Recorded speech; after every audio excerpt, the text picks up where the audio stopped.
Boa noite. Estava ficando com saudade, hein?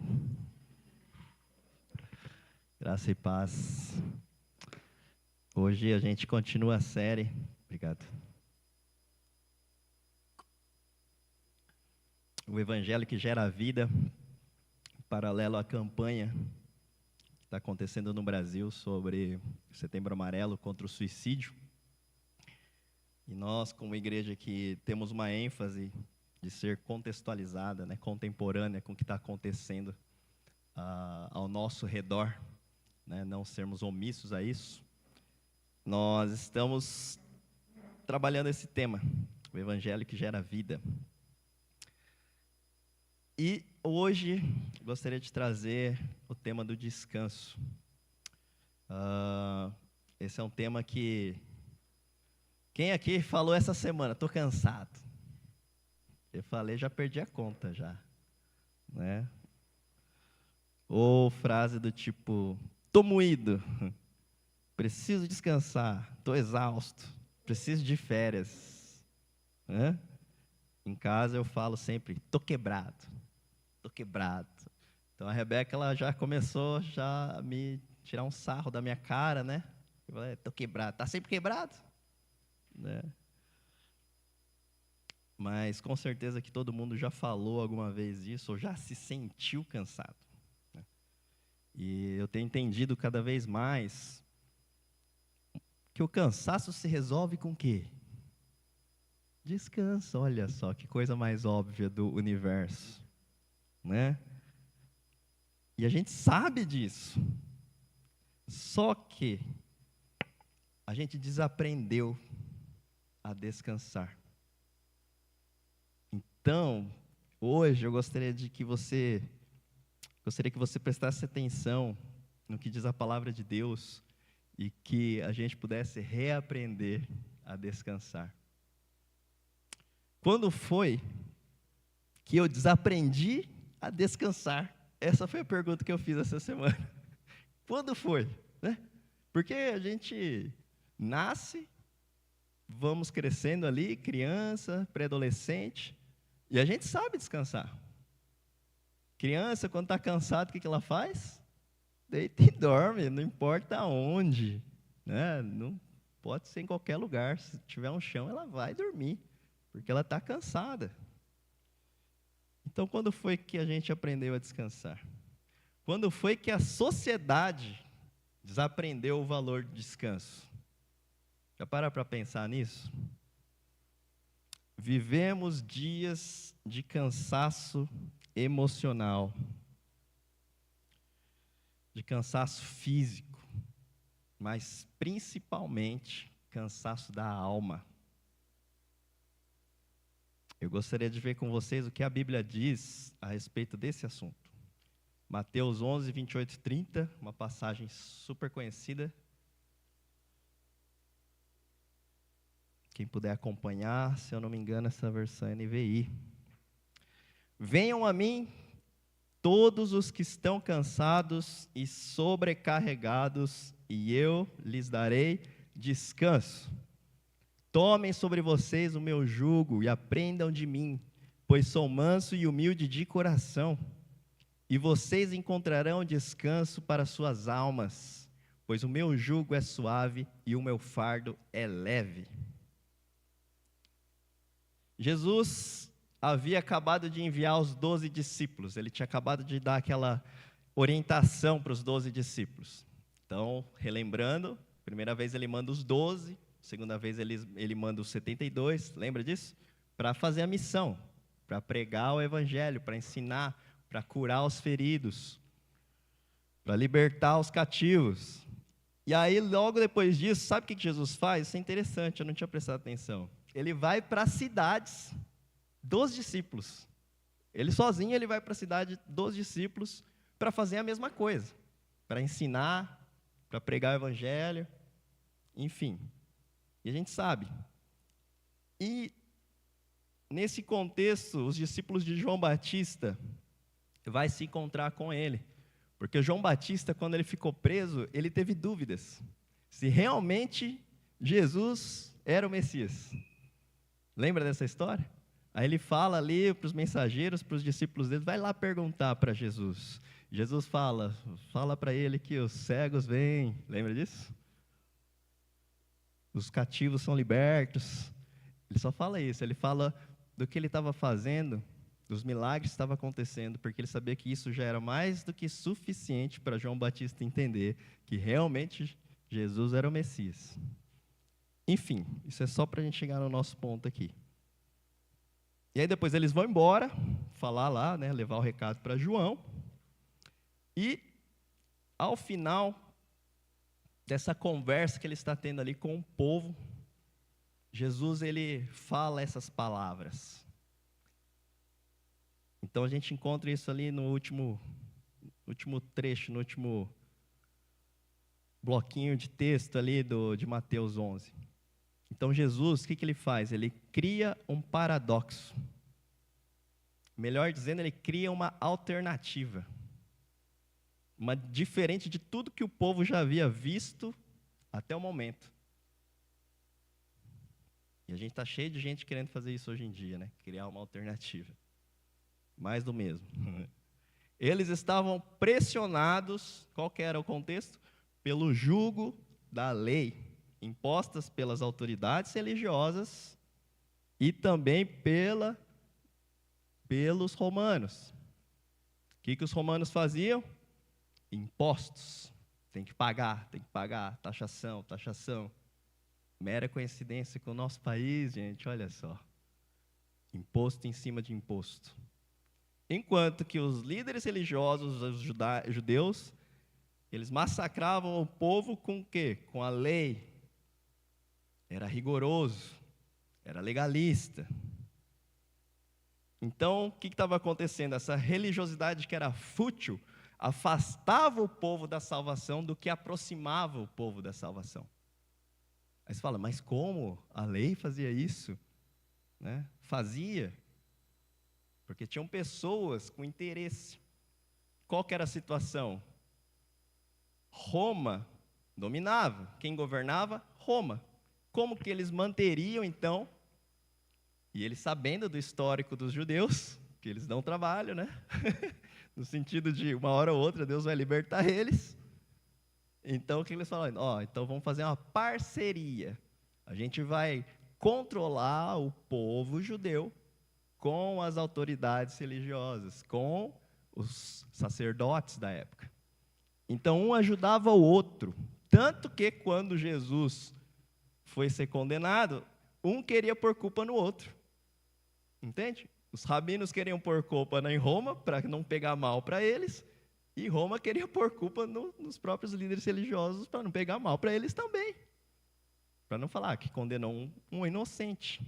Então, deu para entender qual era o contexto? Então, quando Jesus chega com essa alternativa, falando, tomem sobre si o meu jugo, eles estavam falando, o que esse cara está falando?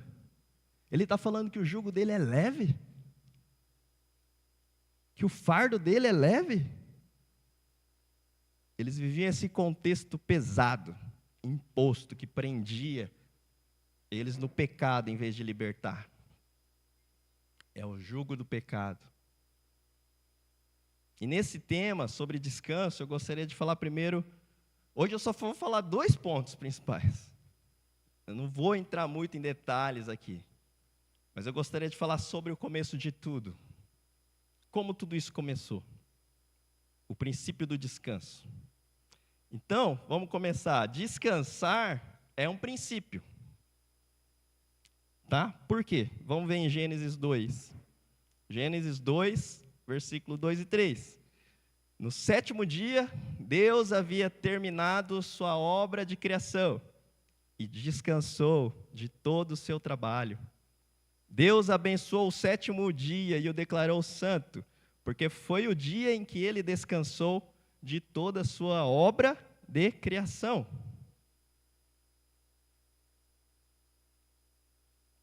Como filhos de Deus, a gente precisa obedecer o que Deus estabeleceu. Percebe? Então, nesses versículos, onde mostra ali Deus concluindo no 6º dia a criação, Ele olha tudo aquilo e viu que ficou muito bom. No 7º dia ele fala o quê? Descanso. O que ele faz? Descansa. Deus, vamos lembrar disso seguinte, Deus é o Todo-Poderoso. Ele é o Criador dos céus e da terra. Ele é o Rei do universo. Você acha mesmo que ele precisa descansar? Já parou para pensar nisso? Deus poderia ter criado o universo assim, ó. Muito mais poderoso do que o Thanos. Não tem nem comparação. Mas o que ele fez? Não. Ele criou em etapas. Primeiro dia, parou, contemplou. Segundo dia, e foi indo, devagar, tranquilamente. E no último dia, ele estabelece como um dia santo. Porque foi o dia que ele descansou do quê? De toda a sua obra que ele havia feito da criação. Então, o que Deus fez? O que nos ensina? Trabalhando e descansando. Trabalhando e descansando. Trabalhando e descansando. Trabalhando e descansando. Percebe que isso é um princípio. E percebe que isso é antes da queda? Antes do pecado entrar? Antes da morte entrar? Antes de ser da condenação, da consequência do pecado, dizer que a gente vai precisar trabalhar arduamente para poder colher da terra, o fruto da terra? Foi antes. Então, antes do pecado entrar no mundo, nós já precisávamos trabalhar. Deus nos fez produtivos. Entende? Ou seja, não podemos ser o quê? Preguiçosos. Precisamos trabalhar. Mas aprender que o descanso também faz parte da nossa agenda. Quem aí coloca o descanso na agenda? Tem que pôr na agenda. Tal horário eu vou descansar. Tal dia eu vou descansar. Eu quero ver na agenda do Google de vocês se está lá escrito descanso. Mas todas as outras atividades, está lá, não está? Reunião, trabalho, o descanso está lá? Não está. Só que Deus ensinou aqui, ó, logo no começo. A gente faz, difícil. O descanso tem que fazer parte do nosso dia a dia, trabalhar e descansar, trabalhar e descansar. Deus nos ensina também o quê? Parar para contemplar. Como eu falei, ele podia ter criado tudo em um piscar de olhos, mas ele esperou, ele contemplou o que havia feito. Entende? Agora, nesse momento, o que você pode contemplar da parte de Deus? Né? O que você pode contemplar da parte de Deus, do que Ele tem feito na sua vida? A obra que o Senhor tem feito na sua vida.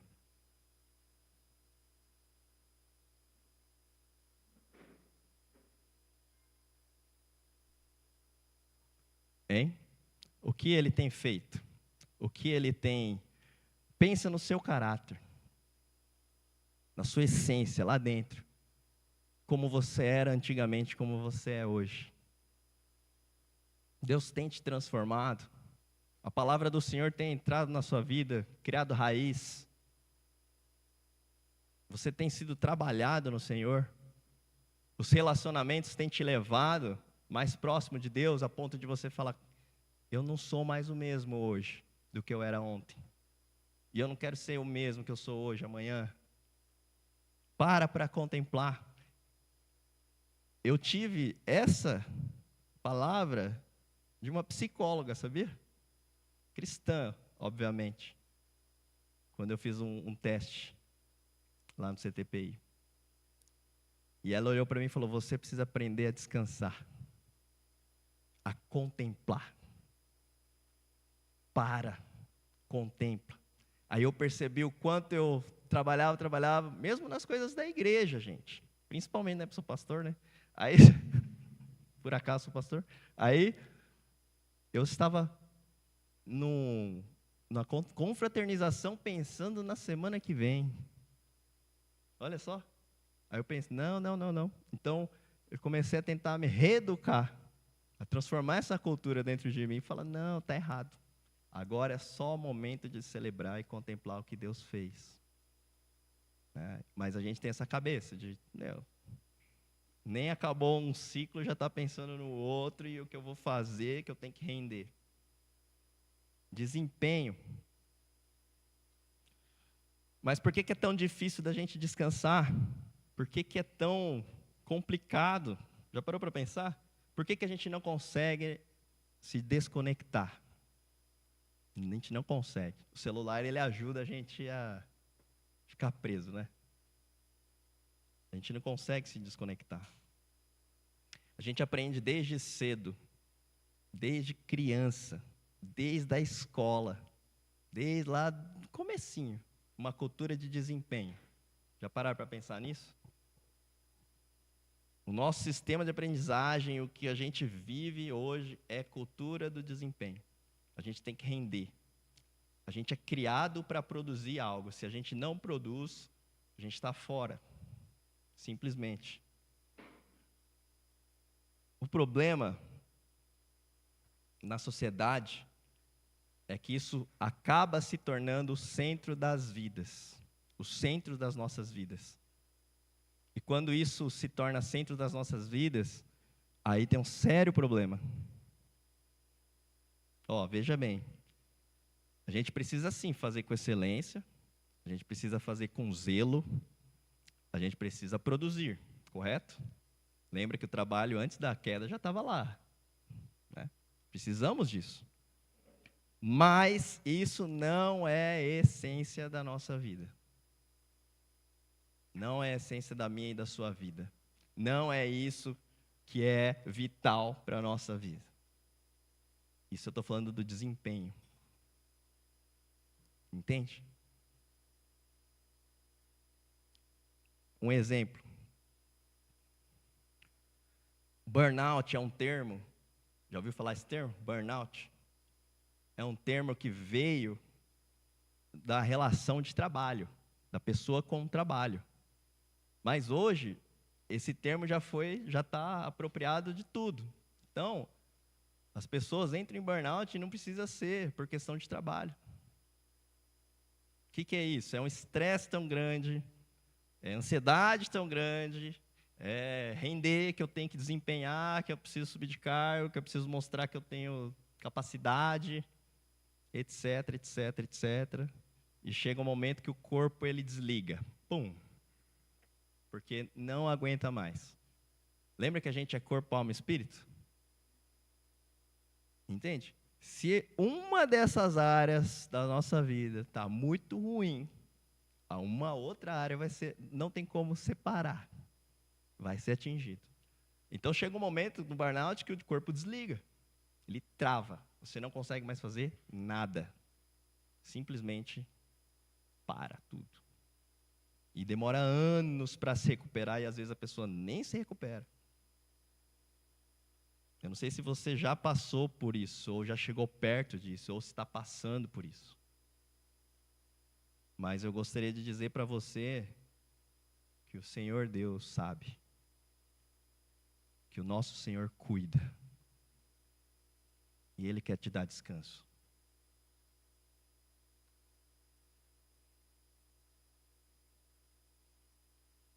O cansaço da sociedade do desempenho é um cansaço solitário, que atua individualizando e isolando. Esse cansaço, dividido em dois, atinge a pessoa com incapacidade de ver e mudez. Só o eu possui a totalidade do campo de visão. Eu não deveria ter lhe dito, estou cansado de ti. Nem sequer um simples cansado. O que com um clamor comum, como um clamor comum, poderia ter-lhes liberto, talvez, do inferno individual, esses cansaços consumiram como fogo a nossa capacidade de falar a alma. Eles são violência porque destroem qualquer comunidade, qualquer elemento comum, qualquer proximidade.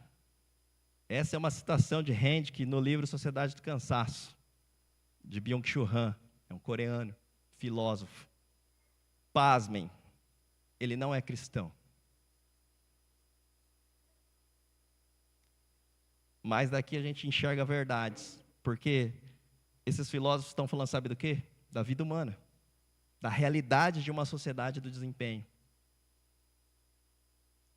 Então, se eles estão entendendo que, né, o que quer dizer essa frase? Que a nossa falta de sabedoria, que a nossa falta de obediência ao Senhor em descansar, atinge não só a nós mesmos, com o quê? Como que atinge? Individualismo e isolamento, gerando cegueira e mudez. O que mais? Mas também todo o nosso redor, família, amigos, família de Deus, a igreja e todo o resto. Então, percebe que a nossa desobediência em descansar, ela atinge a comunidade. Não, mas isso é meu. Por quê? O que está falando nessa frase? Que a gente se individualiza, a gente se isola. E a gente perde a nossa capacidade de comunicar o que a gente está sentindo, o que a gente está vivendo. E a nossa frase de estou cansado, a gente vai se afastando as pessoas da gente mesmo.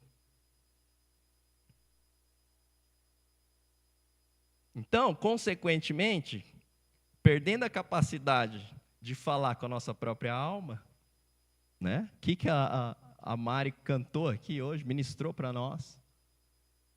Aquela música de olhar para dentro de si.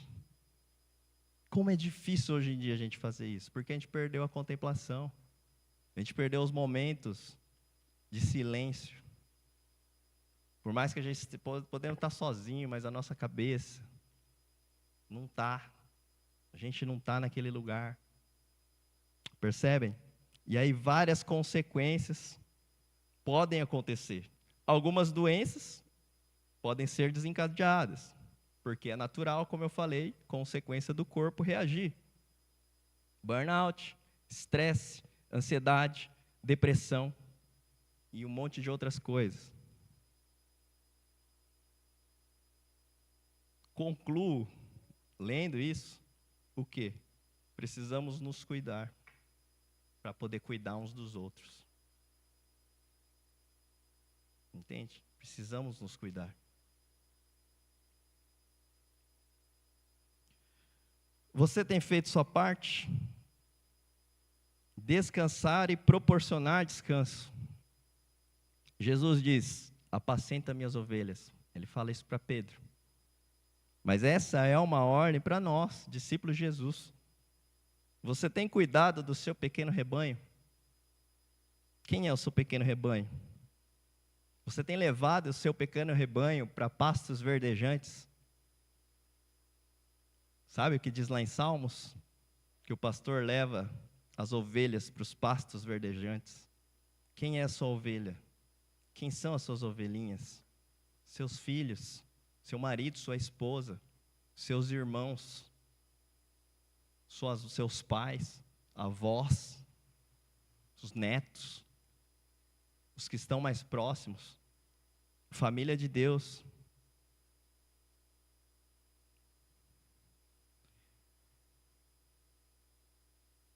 A gente, como igreja, nós temos uma ênfase, que é a igreja simples. Muitas pessoas que conhecem a igreja, a primeira coisa que pergunta é, por que só tem um culto? Vocês vão fazer mais? Escutei isso diversas vezes. Por que o culto é no sábado? Aliás, tem gente que não vem na igreja porque o culto não é no domingo. Mas por que o culto não é no domingo? E aí entra essa ênfase, igreja simples. Por quê? Porque nós queremos que você tenha tempo com a sua família. A gente quer comer churrasco no domingo, gente. Entende? A gente quer sushi, onigiri com picanha. Picanha está difícil ultimamente, olha. Está difícil, mas não tem problema. O importante é estar junto. Entende? Domingo, precisa estar com a família, precisa estar com a igreja, precisa estar em comunhão.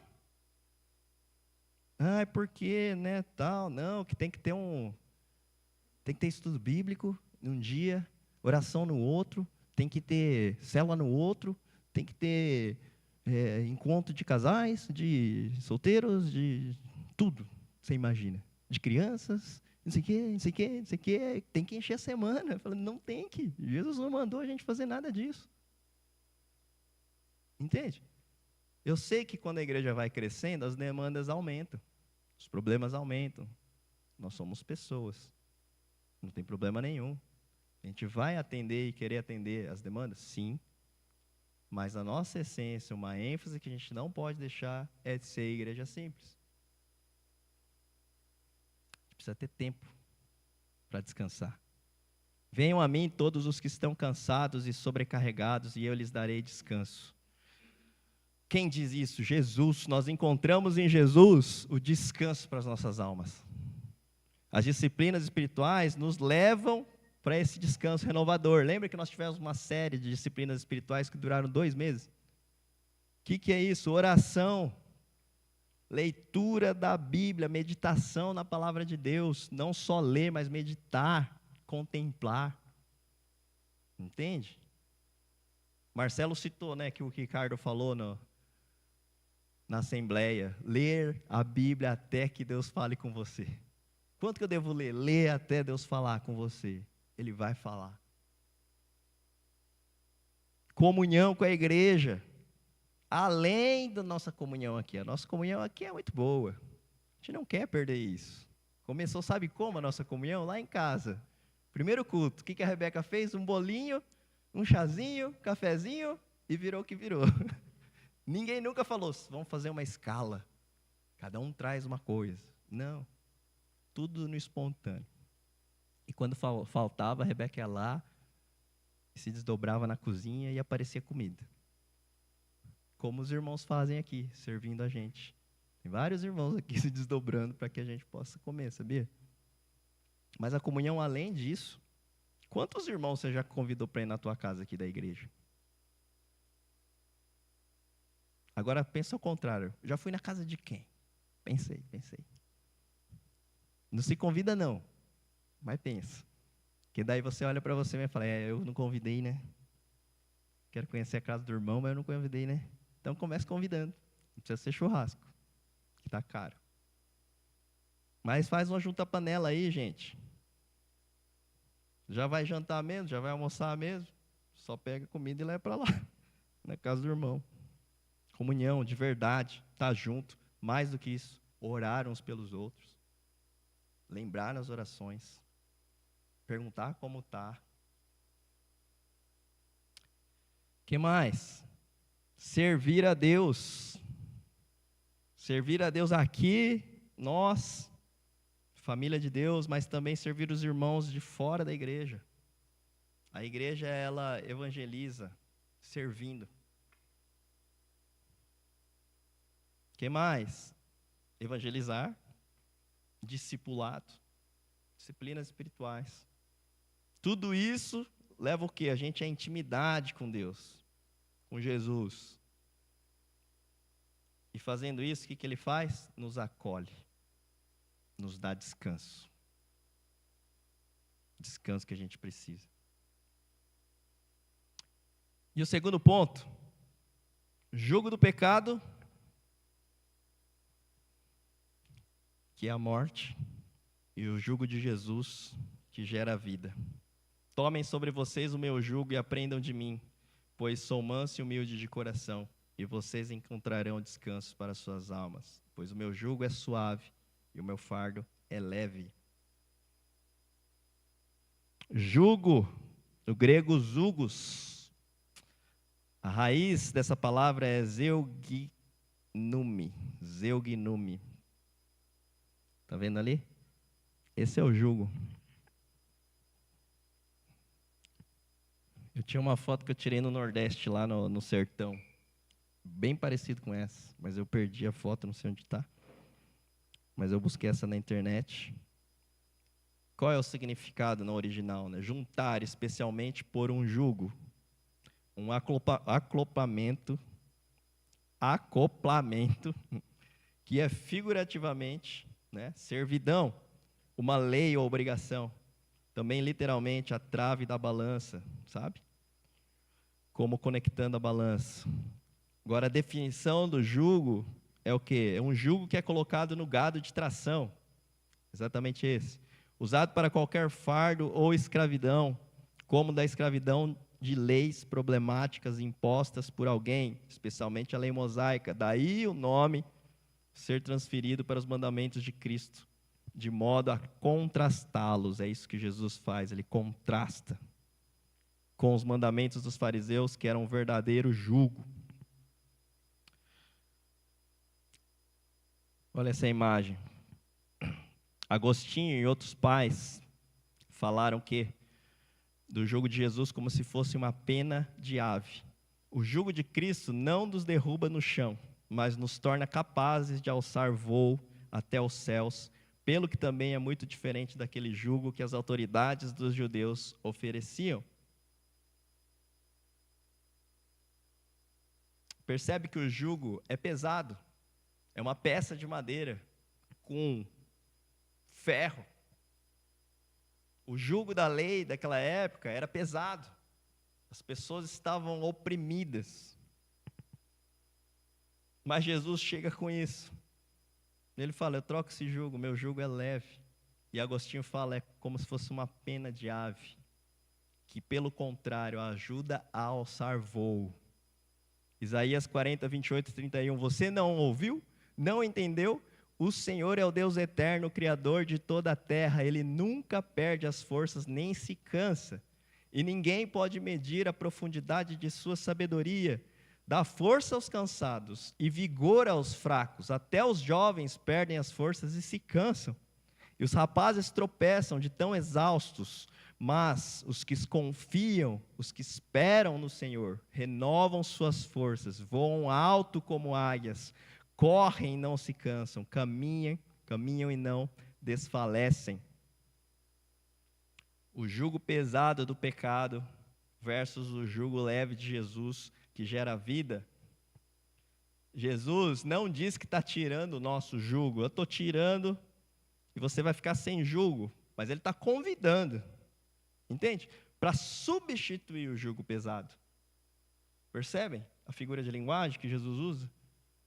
O jugo pesado pelo jugo dele é um chamado para todos. Ele quer que a gente ande junto com ele. Entende? É um chamado para caminhar com ele, para viver com ele. E esse é um chamado para todos. Para todos. O que ele fala no começo? Venham todos os que estão cansados e sobrecarregados. Todos. Porque Jesus, quando ele deixa a sua glória, ele se torna homem, vive entre nós, e ele sente e vive tudo que a gente passa. Percebe? Então ele sabe, ele experimenta tudo aquilo que a gente passa. Quando ele está falando isso, é porque ele veio para cá, e ele viu, e ele sofreu. Entende? Naquele momento, ele já está no ministério dele, ele já tem mais de 30 anos. É mais do que o suficiente para ele ver como o mundo está. O que o pecado fez no mundo. As consequências. E ele percebeu o quanto o povo sofria. Então ele sabe, porque ele viveu tudo aquilo que a gente passou. Constantemente nos evangelhos, o que relata lá? Que Jesus sentia compaixão do povo. Ele via o sofrimento, ele via as lutas, as doenças, sentia compaixão. Lembra? Que ele vai lá, o pessoal, ele está cansado, ele está de luto porque João Batista tinha sido decapitado. Mesmo assim, a multidão segue ele, 5.000 pessoas, e ele olha para a multidão e sente compaixão. E ele fica o dia inteiro curando, pregando o evangelho, abençoando. Quando termina, os discípulos falam, Jesus, manda esse povo embora, porque não tem como a gente alimentar. Jesus, com aquela compaixão, alimenta todo o povo, multiplica.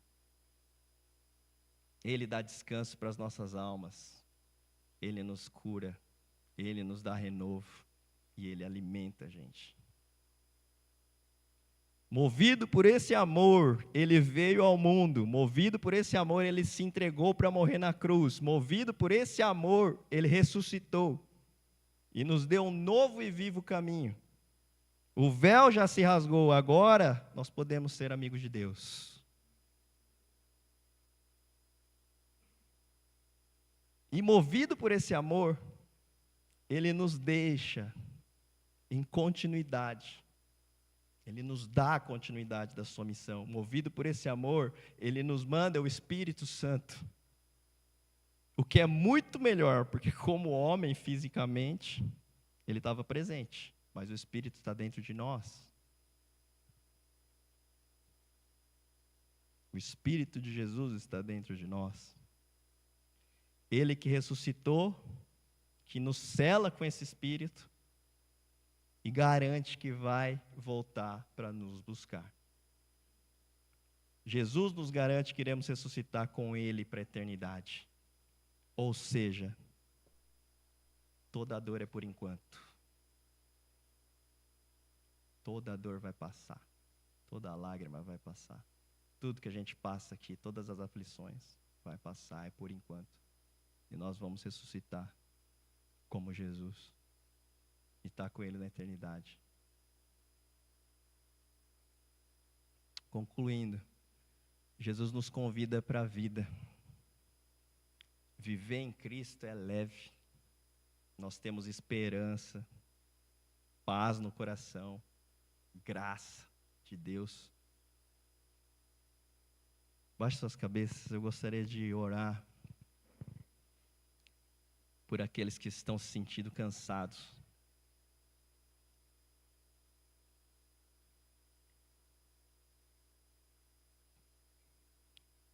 Aqueles que talvez estejam esperando por muito tempo. Eu quero lembrar que o Senhor sabe. Quero lembrar que Deus nunca esqueceu do que você está esperando. Ele sabe. E Ele diz para você ter esperança nessa noite. Senhor, que o Senhor possa renovar as nossas esperanças em Ti. Renovar, Deus, nos lembrar e cravar no nosso coração que o Senhor está no controle. Que possamos esperar, Deus, no Senhor. Aprender a descansar, Senhor, debaixo das Tuas asas, como diz o salmista, Senhor. Deus, eu peço que o Senhor possa renovar, Deus, os ânimos daqueles que estão desanimados, sem perspectiva, esperando uma resposta, uma orientação. Mas eu também quero pedir ao Senhor que o Senhor fale claramente, Deus. Deus, eu quero pedir que o Senhor possa abrir os ouvidos, os olhos. Derrama sensibilidade para ouvir o Teu Espírito, Senhor. Fala com a voz, Deus, a voz do bom pastor que a gente reconhece e não tem dúvidas de que é o Senhor falando. O Senhor é o bom pastor que nunca falhará. E Deus, nesse momento eu gostaria de pedir para aqueles que estão se sentindo cansados, Deus, que o Senhor possa levar, Deus, aos pastos verdejantes. Mostra, Senhor Deus, os pastos verdejantes, os rios de águas vivas, Senhor, onde a gente pode beber direto da Tua fonte, Senhor, no qual sacia dentro de nós a sede, a fome, que só o Senhor pode saciar, porque o Senhor é o pão da vida. Leva, Senhor, neste lugar, ó Pai. Transforma, Deus, cuida. Apacenta, Senhor, as suas ovelhas, ó Pai. Nós precisamos tanto de Ti, Deus. Nós precisamos do Senhor, Deus. O que seria de nós sem o Senhor? Obrigado, Jesus. Nosso coração é grato a Ti. Que o Senhor venha dar um renovo, Jesus. Derrama renovo. Derrama Teu Espírito. Que o Senhor possa derramar palavras, ó Pai. Possa derramar, Deus, revelações, direção. E que nós, como responsáveis, discípulos do Senhor, possamos cuidar das nossas ovelhas, daqueles que o Senhor tem colocado, Senhor, na nossa responsabilidade. Cuidar, Senhor, proporcionar descanso para eles. E esse descanso, Deus, eles podem encontrar o Senhor. Mas que também possamos nos cuidar, Deus. Nos ajuda, Deus, a conseguir ter espaço para mais pessoas, espaço para sermos abençoadores. Em nome de Jesus, Senhor. E que possamos colocar o teu jugo, Deus, teu fardo que é leve, porque o Senhor está andando conosco, e aí tudo se torna leve. Sim, eu oro, Deus, em nome de Jesus, Senhor. Amém.